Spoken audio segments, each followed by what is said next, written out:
Okay, so yesterday we got up to the point where the Rambam, in his account of the purpose for which Kadosh Baruch Hu commanded us Torah and mitzvot,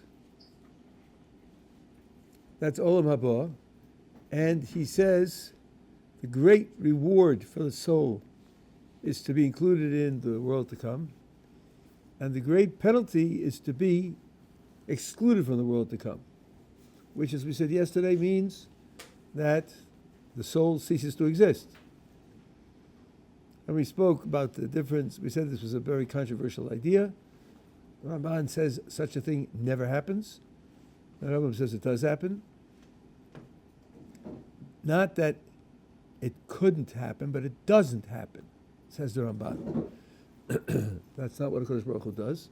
We said the Ramchal takes both positions. Not clear whether he ever reconciled the contradiction.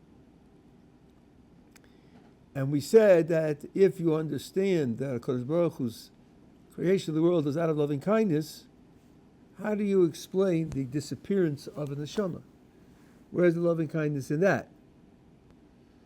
And I gave my explanation, which was that the overall policy can be one of two. Either you can have a policy of no soul ever ceasing to exist, like the Ramban, but then, when you're in the world to come, nothing you did earned you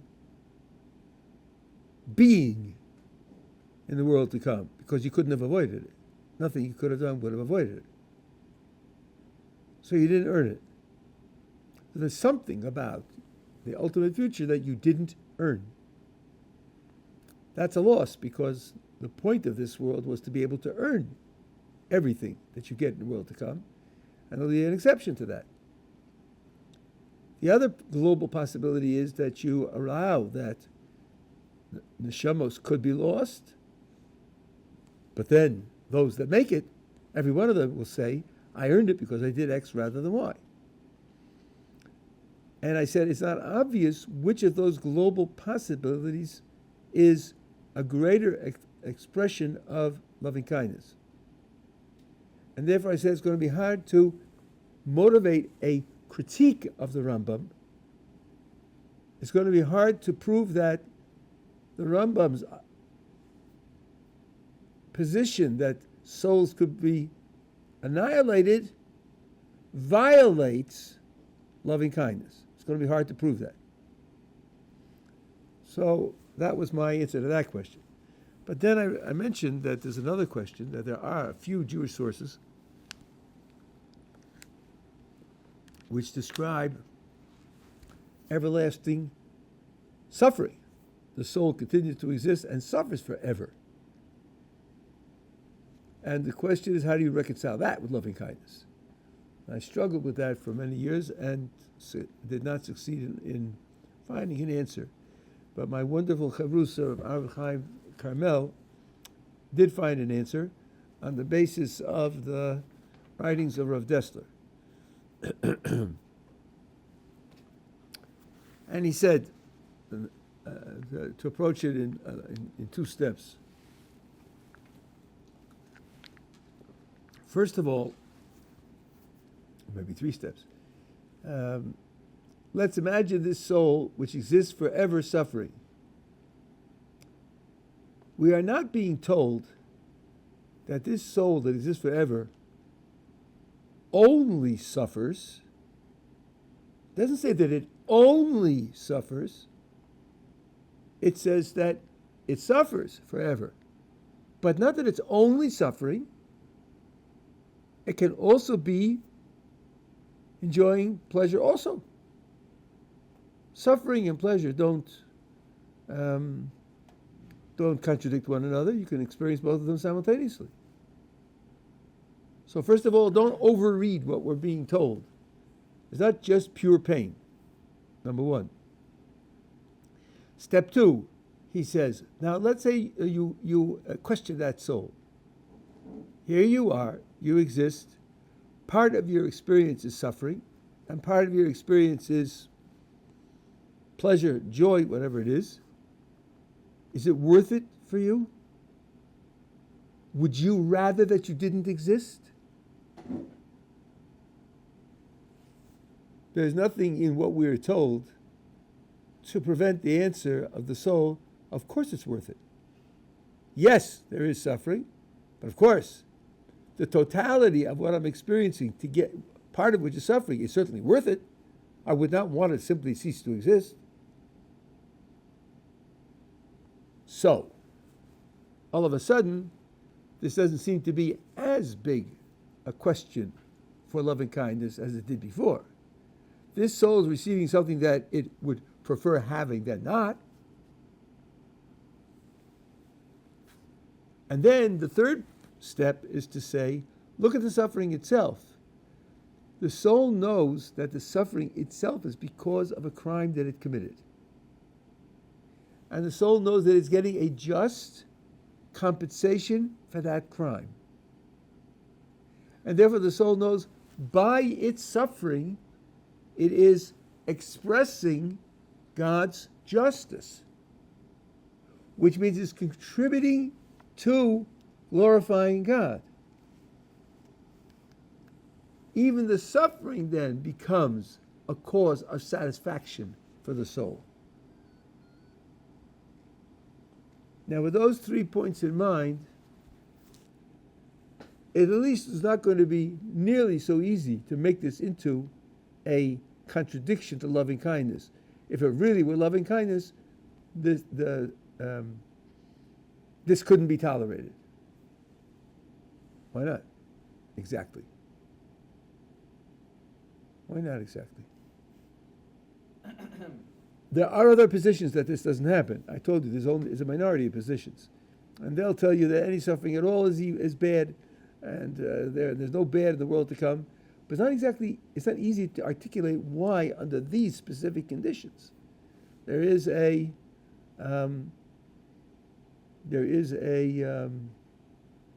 contradiction to loving kindness. So I think that's a tremendous amount of progress on the question of eternal suffering. Yeah.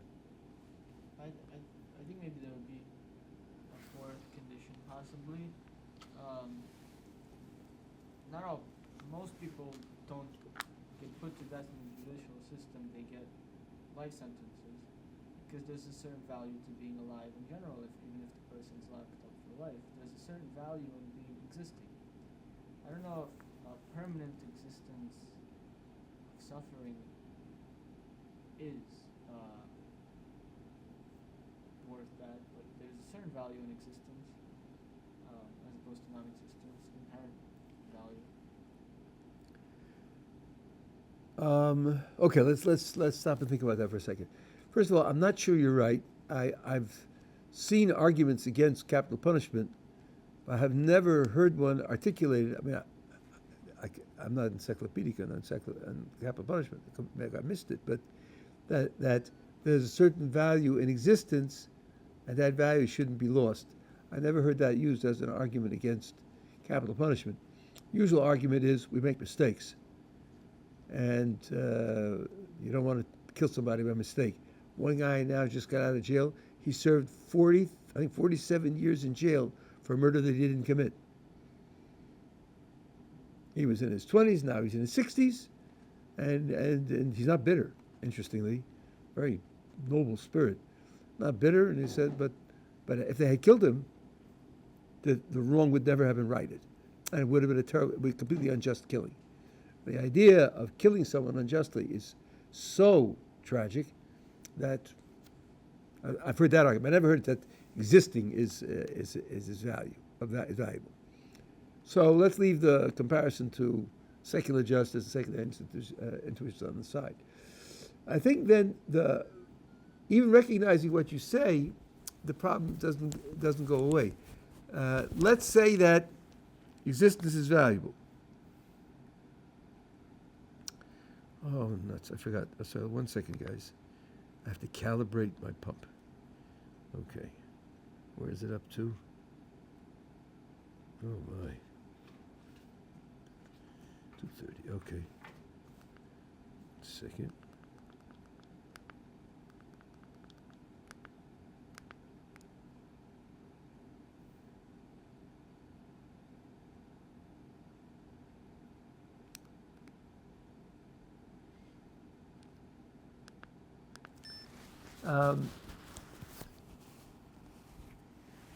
That there is some value in existing still leaves the question open. If you're running the world with loving kindness, then why wouldn't you want to set up a system where it has more than just some value?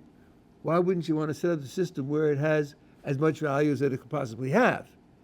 And so therefore, that won't help explain why there should be an eternity of suffering. It's not going to do that. It's not going to do that job. You hear what I'm saying? Okay. Now, I want to just add in one thing here. You know, the very first volume of the Rambam, the top right, with the one that's broken, with the broken back.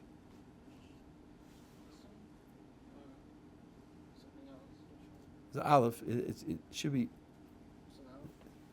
No, it's not a broken back. It's not there.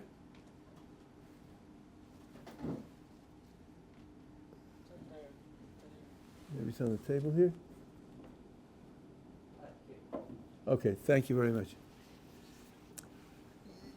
Someone will ask, listen, Rabbi, you're talking about creating the world out of loving kindness and how it could be reconciled with what the Rambam wrote and other.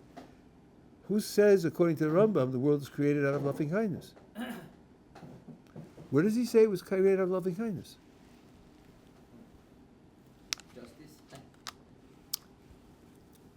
Indeed, where does he say anything about what the world is created out of altogether? Well, I found two places.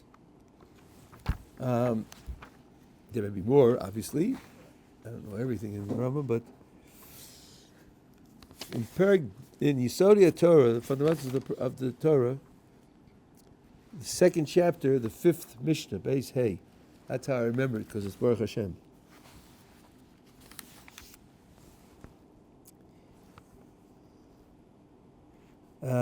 He's talking about different types of angels, abstract beings, and he says what I have told you fairly recently.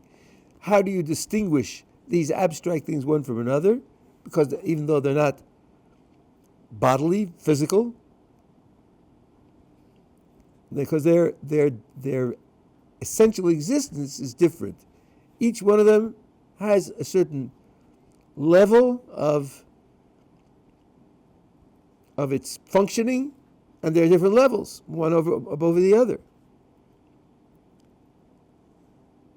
And they're all sustained by the power of HaKadosh Baruch Hu, V'tuvo, and His goodness.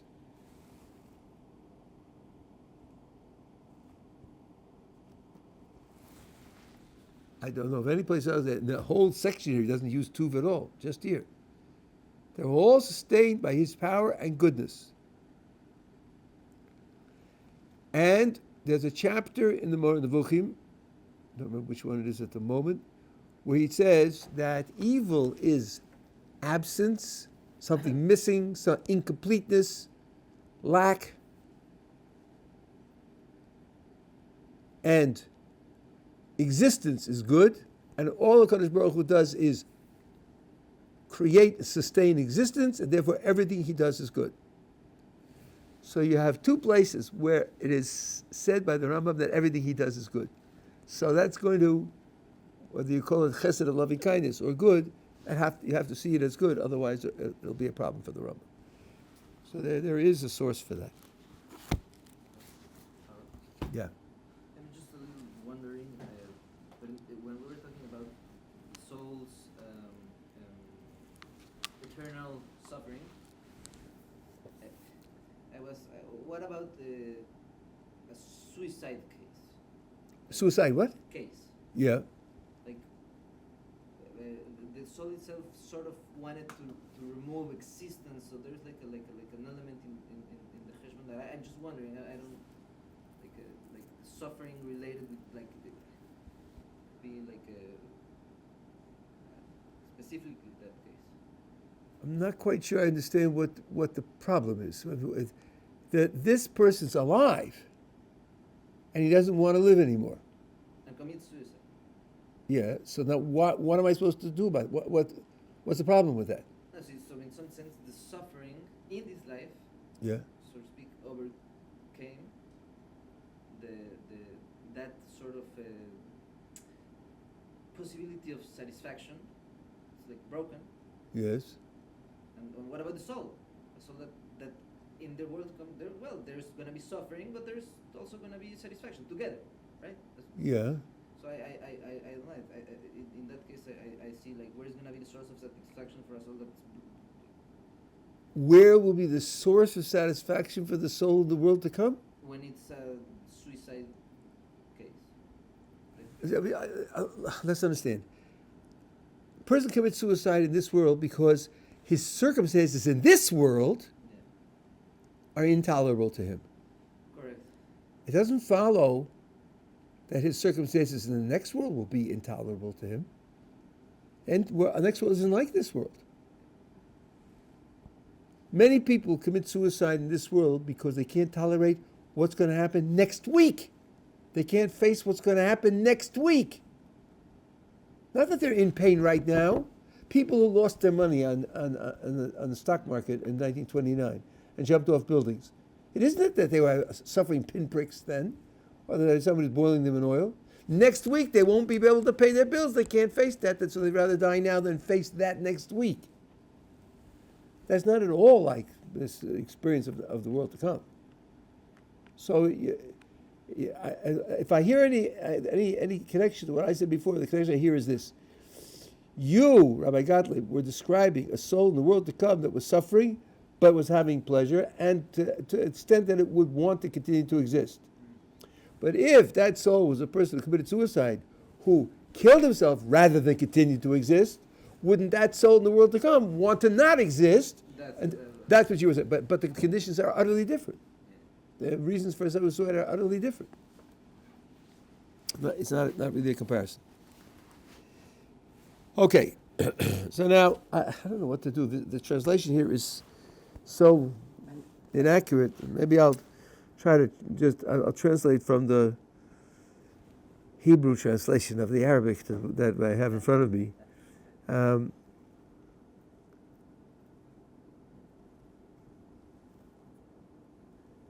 Okay, so now he says,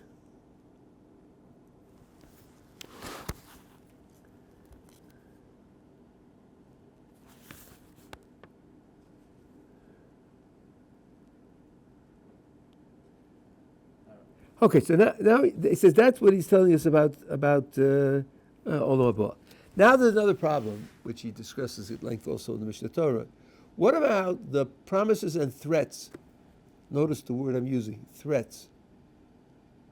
It's very important. I'll explain why later. In the Torah, for obedience and disobedience to the Torah.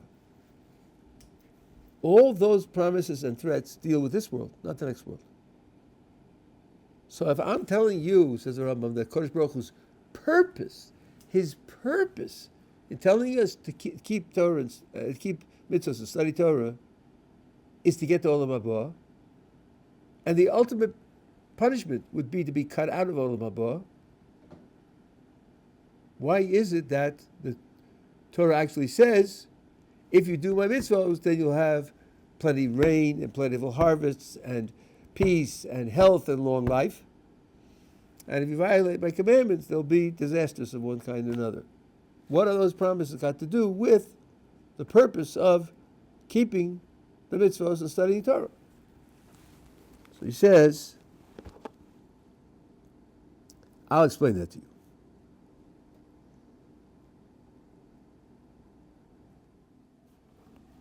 Chodesh Baruch Hu tells you, if you fulfill the mitzvos, I will help you to fulfill them more.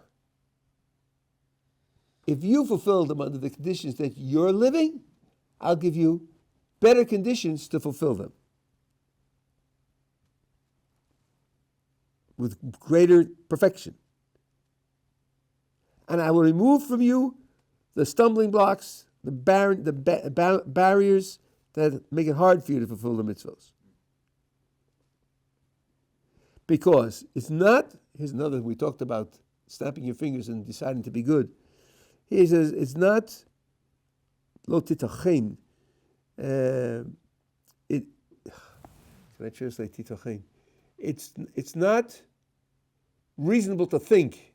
It's not normal. It's not expected that a person should serve a Kadosh Baruch Hu well when he's sick, or when he's starving, or when he's thirst, and at times of war. It's not expected, not reasonable, not appropriate to think that he's going to serve him well. He means serve him in some kind of completeness under conditions of external pressure. And therefore, Kadosh Baruch Hu promised to remove all such disturbing factors. People will be healthy and the world will be calm so that they can complete their understanding of the Torah and the Kadosh Baruch Hu, and through that they will merit the world to come. So the short answer to the question that I gave before was, what is the relationship of promising goods in this world to the ultimate goal in the world to come? The goods in this world are means by which you get to the world to come. That's why they're being promised.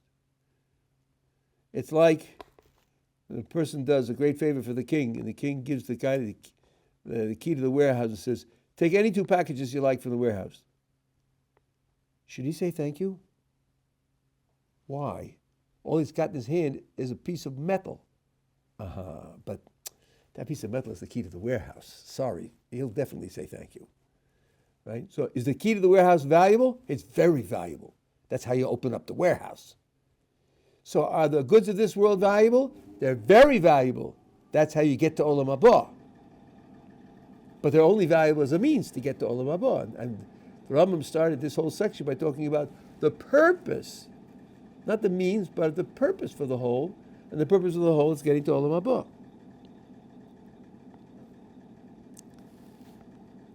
So, yeah. Yeah, I just wanted to ask, like, if there's been through history, through Jewish history, certain very serious evil moments, or like, but which from them great even mitzvahs and things came from. So I'm just like also like asking like, shouldn't how do we understand the? I mean, perhaps it's a consequence from our own behavior to have reached those levels, but also there was like something that ended up being great for the after. Yeah, but that I don't think that's relevant to what we're talking about now. We're talking about a fairly narrow subject. There are statements in the Torah which say if you keep the mitzvos, then there'll be health and strength and wealth and success in battle and long life and so forth and so on. And if you violate the mitzvos, then there'll be sickness and war and so forth and so on. So it doesn't mean that's the only reason for sickness and war. It just means that this is one of the things that happens when people violate the Torah. There can be other reasons to wake you up and improve your performance, to introduce you to divine providence. There can be all sorts of reasons for things to happen. We're just talking about the relationship between fulfilling mitzvos and worldly success, and violating mitzvos and worldly failure. That's all. And you're going to other outside that boundary of the subject, as I can tell.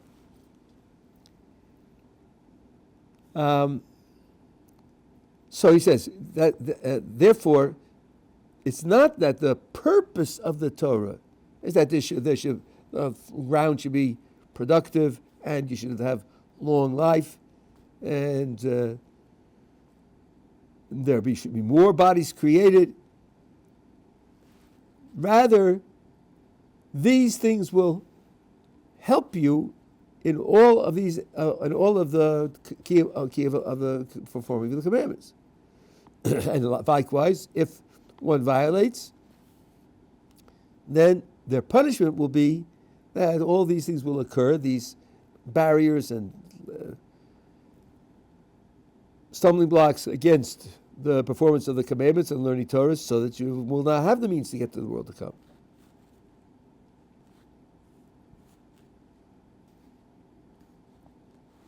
Um, Is this the concept of do a mitzvah, no bring mitzvah, and do a very, very, oh, that's nice. Let's think about that for a second.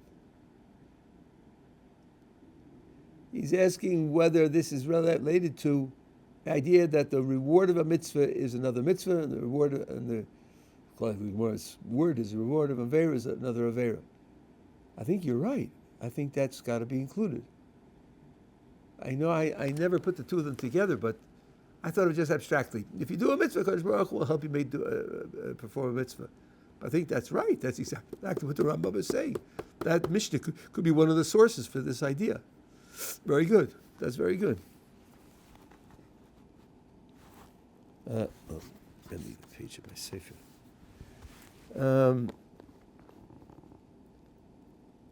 So he says, and if you will analyze with great, extraordinary analysis, you'll see.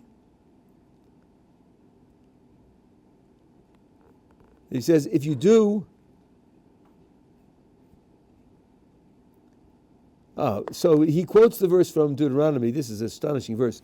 In Deuteronomy 28, you have the curses that will befall the Jewish people if they collectively fail to keep the Torah. Terrible, terrible curses. And in the middle it says, all of this is because you didn't serve a Kadosh Baruch Hu out of joy. And the commentators point this out. The only failure that is explicitly mentioned in the whole passage of 40 psukim is the failure to serve a Kadosh Baruch Hu with joy. As if you analyze this,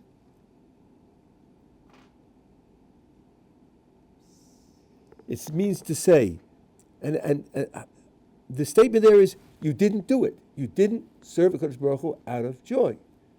It makes it sound like you are total failure in serving a Kodesh Baruch Hu with joy. Total failure. So if that's the reason for the disaster, because you were a total failure in serving Kodesh Baruch Hu out of joy, that means if you weren't a total failure, you may have been a partial failure, but some of it you did out of joy, the disaster wouldn't have happened. Which means it's setting a very low bar. Not asking for extraordinary piety to do everything out of joy. No, he says, if you analyze it with great care, you'll see that if you had done some of the mitzvos with love and desire, then I will aid you on all of them. And by taking away the stumbling blocks and the preventatives which stop you from doing them.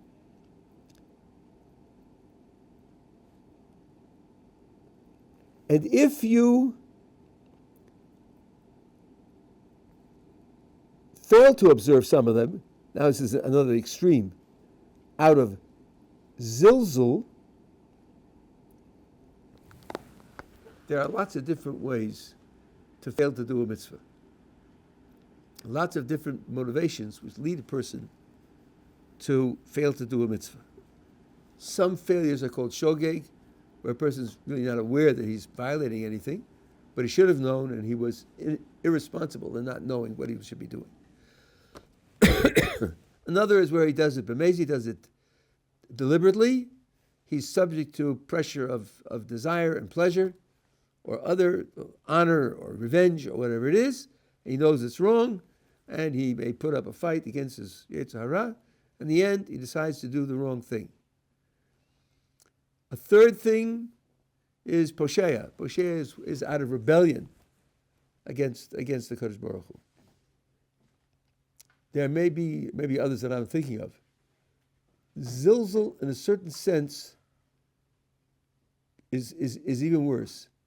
And zilzul means to treat it as of no value whatsoever. And the example that the Gemara indicates is this.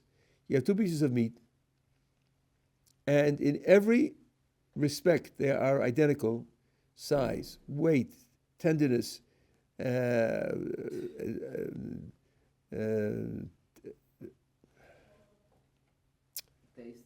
taste, seasoning,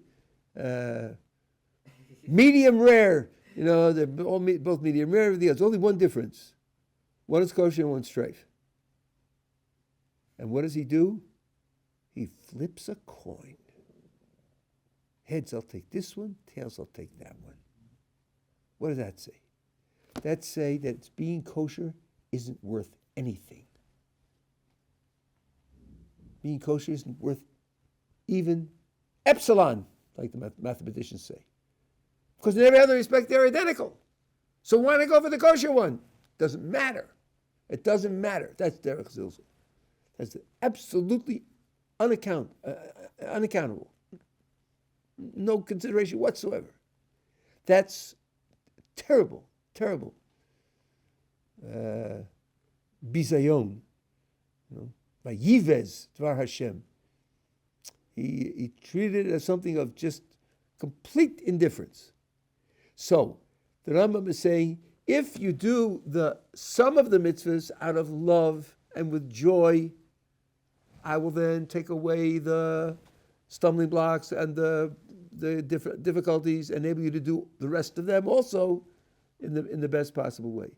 If you violate some of the mitzvahs, derech zilzul, in that crude, colossally indifferent way, then I will bring on you all the things that prevent you from doing the mitzvahs, so that you will not find perfection and existence. Just one second. And this is what. Oh, it's exactly what you said. It's the next line in the thing here. It's the next thing in the Gemara, in the Rambam. Congratulations. This is what they said. Schar mitzvah mitzvah, schar vera vera. It's exactly what you said.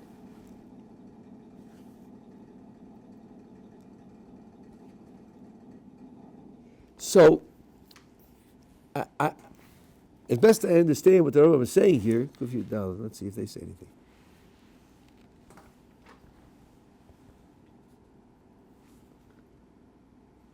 Come on. Yeah, no, Kufid Gimel. Here it is.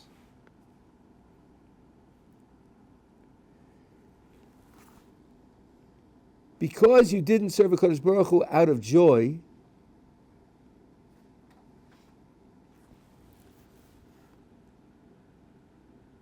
he gets from that, if you had done some mitzvahs out of joy, and then he derives from that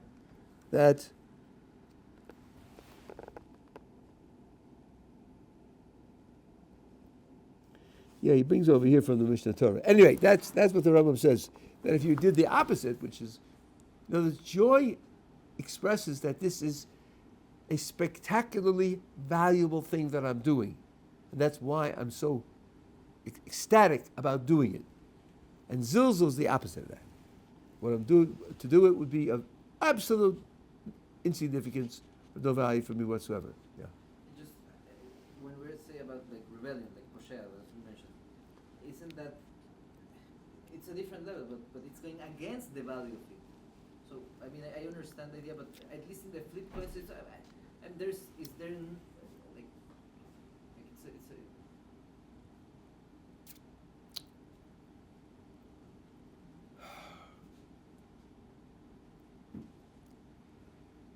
to rebel against something, you can rebel against something for a wide variety of reasons.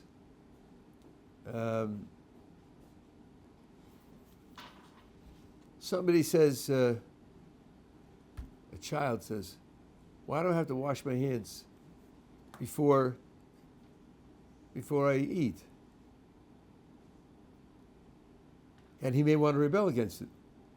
That doesn't mean he thinks that washing his hands has zero value.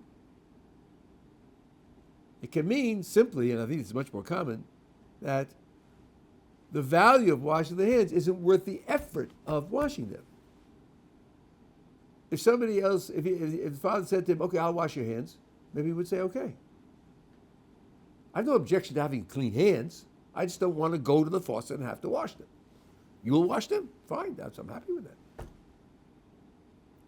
So the fact that you rebel against doing something doesn't mean that you think that the thing that you're being required to do has no value. It may simply mean that the loss in your eyes of the effort isn't worth it. But I don't think that it's right to say that someone who rebels is worse, or even on a par with someone who thinks it has zero value. But for instance, there might be levels of rebellion. Like there might be certain levels of rebellion which could really be like very serious, like Shvatai Tzvi, for example. Like it would be like a level of rebellion which really is trying to remove the value of whatever it was. Like no. So I guess it depends on what you mean by rebellion. Maybe the point now is that the word isn't coming clear. When we lived in Baltimore, we were very close with Rav Amram Taub, was great Rabbi there. And he used to say, if you see two people in the street, one walks up to the other and slaps him in the face, they know each other. They're not strangers. People who suffer terribly and say, I'm going to live the rest of my life against God, aren't atheists. If they were atheists, first of all, they wouldn't be angry. If you're an atheist, things happen. That's all. They just happen. Especially if you're a materialistic atheist, then people are just like stones. Stones rolling downhill, and people do what they're programmed to do.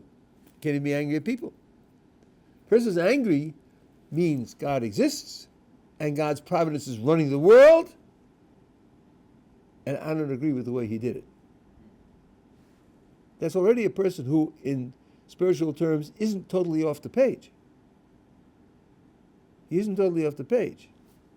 Indeed, we have psukim which express that kind of feeling. Hashem lama sishan, Hashem, why are you sleeping? Queen Esther says, Keli lama zavtoni, and King David said it first. Why, my God, why have you forsaken me? The explanation of those verses is that the feelings are genuine, and when you have feelings like that, don't deny them. It's even appropriate to express the feelings. Just don't let the feeling corrupt your intellect. Now here's a person whose feelings have seeped into his intellect and overwhelmed his better judgment and led to, but that's not a zero spiritual position. That's not at all like someone who says, what's written in the Torah has absolutely no value whatsoever, one way or the other. It's not good, it's not bad, it's just irrelevant. That's zilzal. Mm-hmm. The Rambam says that an atheist is worse than a person who serves idols. Because the person who serves idols at least understands there's something above him. There are powers above him that are running the world, powers that he can't control, powers that he has to reconcile himself to. And the atheist thinks that there's nothing there. So, I wouldn't necessarily say that the rebellious person is worse. Okay, so now he's been talking about reward and punishment. Now the next thing he gets to is Gan Eden and Gehinnom. Garden of Eden and Gehinnom. Now these are things in the tradition, and he's explaining them. They've been explained variously. So he says Gan Eden is a place which is fruitful and choicest places of the earth. There's plentiful water, trees which give fruits. And HaKadosh Baruch Hu will reveal this place to people in the future and show us the way in which we can get there and to enjoy it. And it's possible there that there are plants of extraordinary properties, extraordinary value, which have great capabilities, sweet, pleasant, of great sweetness and pleasantness. In addition to those which are known by us, he was a doctor, so we know there are plants that have tremendous potential and value. And none of this is impossible, and not even is it distant from possibility. It's actually close, easy to understand, and easy to be. And even if it weren't written in the Torah, we could understand that places have different qualities, and some places are more pleasant and productive than others. The Panhandle here in northern Israel, they can get 3 crops a year. Lahavdil in Guadalajara, Mexico, I was there once, they call it the land of eternal spring because it's always springtime there. It's always perfect spring weather. It's on the side of a mountain, or I don't know how they manage it, but it's always springtime there. So he says to tell me that there's a place that's extraordinarily productive and beautiful and calm and pleasant and everything else, nothing difficult to believe in something like that, even if it weren't written in our sources. Now, but he says, that's the way they translated the Arabic here, Gehinnom, it is an expression for sufferings which will reach the wicked. So people say, there are sources talk about Gehinnom as a place where the wicked suffer. But it has not been clarified in the Talmud, the description of the sufferings themselves. Some say that the sun will draw close to them and burn them, and they bring a proof from the verse, Hayom boer ketanur, in Malachi, the day is coming where the sun will burn like a furnace. And then some say it's a heat that's not found in our environment at the present time, will envelop their bodies and burn them. And some say Ruchacham Eish Tochalchem,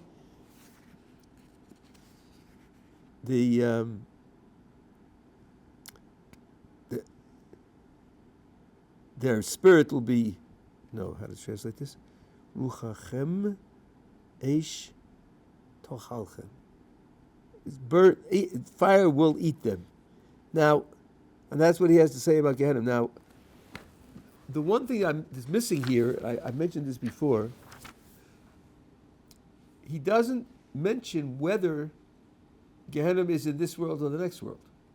Many, many Sfarim say that Gehinnom is not part of this world. It either applies to the soul after death, before the resurrection, or maybe after the resurrection, the whole of the soul and body go to Gehinnom, or maybe only the soul goes to Gehinnom, or maybe souls go to Gehinnom before they go to Olam Haba. But that literature makes Gehinnom not part of this physical world. He quotes verses that apparently some of the sources use. They use them as poetry. But it says the sun will draw close and burn them up. That doesn't sound like the world to come. The sun is in this world. Okay, it's not that close in this world. Okay, so it'll be an extraordinary event in this world. So the Rambam, I don't know anywhere where the Rambam says that after death, the soul undergoes any punishment at all. So when he says that the great reward for the soul is being part of the world to come, and the great punishment is not being part of the world to come, and that in this world there are the incentives and aids in doing mitzvot, which are the promised benefits of this world, and there are the threatened barriers in this world, stumbling blocks in this world. None of that leaves room for suffering after death as a corrective. So as far as I know, the Rambam does not have that category. Now, I just want to clarify one thing that I said was important. I said that I'm using the word threats. There's a big difference between a threat and a promise. There's a big difference between a threat and a promise. A promise means it's going to happen. And a threat means it'll happen if. A threat is always, if you don't do X, Y, Z, this is what will happen. It's always if. Promise doesn't have to always be if. It can be sometimes. It depends on the kind of promise made. And I know the Rambam has rules for that. But one thing that he agrees on, I think everybody agrees on, that all of the predicted evil things to happen in the future are threats. None of them is unconditional. By definition, when the Navi says that such and such a bad thing is going to happen, it's always, for example, if you don't do tshuva. If the whole Jewish people would do tshuva, all the statements about future threats will be wiped out. So that's why it's very important to distinguish between promises and threats. People say certain threats didn't come true. Isn't that a show that the texts have in them false information? The answer is no. It does not show that. Because all the threats are conditional. Conditional on doing tshuva, conditional on Kodesh Baruch Hu not deciding to apply the punishment at a different time for a certain reason, which we have cases of different people for a certain reason, which we have cases of.